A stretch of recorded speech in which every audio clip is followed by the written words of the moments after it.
আগামী দিনে যে নির্বাচিত সংসদ হবে, জনগণের নির্বাচিত যে সংসদ হবে, প্রতিনিধিদের নির্বাচিত প্রতিনিধিরা যে সংসদে বসবেন, তারা জনগণের ম্যান্ডেট নিয়ে সংসদে আসবে, অ্যাপয়েন্টেড না, অন্তর্বর্তীকালীন সরকারের না, তারা জনগণের নির্বাচিত সংসদ হবে। যেটা সেই সংসদ আগামী দিনের জনগণের ম্যান্ডেট নিয়ে যারা নির্বাচিত হয়ে সংসদে বসবেন, সেই সংসদ কি হবে, তারা কি সিদ্ধান্ত নেবে, সেই সিদ্ধান্ত এখন আমরা দিতে পারি। অনেকে চেষ্টা করছেন সেই সিদ্ধান্তগুলো আমরা এখন নেই, আগামী দিনের সংসদ এটা বাধ্যতামূলকভাবে করতে পারে। এটা গণতন্ত্রের কোনো সংজ্ঞায় পড়ে না, কোনো সংজ্ঞায় পড়ে না। সুতরাং যতটুকু ঐক্যমত হয়েছে, সনদ সই হয়েছে, chapter close, let us go to election. ইলেকশনে গিয়ে জনগণের কাছে নিয়ে যাই।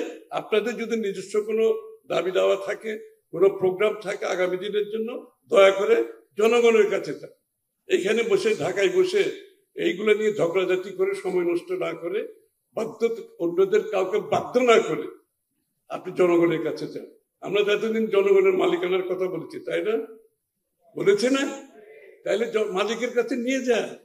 আমরা তো সবাই এখন কি বলে ওই ইয়েতে আমরা জব সিকার, আমরা রাজনীতিবিদরা হচ্ছে জব সিকার, ইন্টারভিউতে বসেছি। চাকরি দেবেন আপনারা, তাই না? আমরা তো ইন্টারভিউ দিচ্ছি জনগণে, চাকরি দেওয়ার মালিক আপনারা, আপনার তো জনগণ। তো তাদেরকে বলছি জনগণের কাছে যান, জনগণের ম্যান্ডেট নিয়ে আসেন। এখানে আপনি যদি মালিক হয়ে যান, এমন যে জনগণকে এতদিন মালিক বললেন, জনগণের কাছে আপনি যাচ্ছেন না, এখন আমরা নিজেরাই মালিক হয়ে যাচ্ছি, আমরাই সিদ্ধান্ত নিচ্ছি বাংলাদেশ এটা হবে, সেটা হবে, ওইটা হইতে হবে। আরে তাহলে জনগণ কোথায় গেল? আমি তো জনগণ দেখতে পাচ্ছি না এখানে। আমরা নিজেরাই তো মালিক হয়ে গেছি, আমরাই সিদ্ধান্ত নেওয়ার চেষ্টা করতেছি। কোন সরকারের সিদ্ধান্ত, আগামী সংসদ কি করবে কোন সরকারও সিদ্ধান্ত দিতে পারবে না, কোন ঐক্যমত কমিশনও সিদ্ধান্ত দিতে পারবে না, কোন রাজনৈতিক দলও সিদ্ধান্ত দিতে পারবে না। দয়া করে জনগণের কাছে যান আগামী নির্বাচনে, জনগণের ম্যান্ডেট নিয়ে, তারপরে সংসদে এসে আপনার দাবি দাবা পূরণ করে।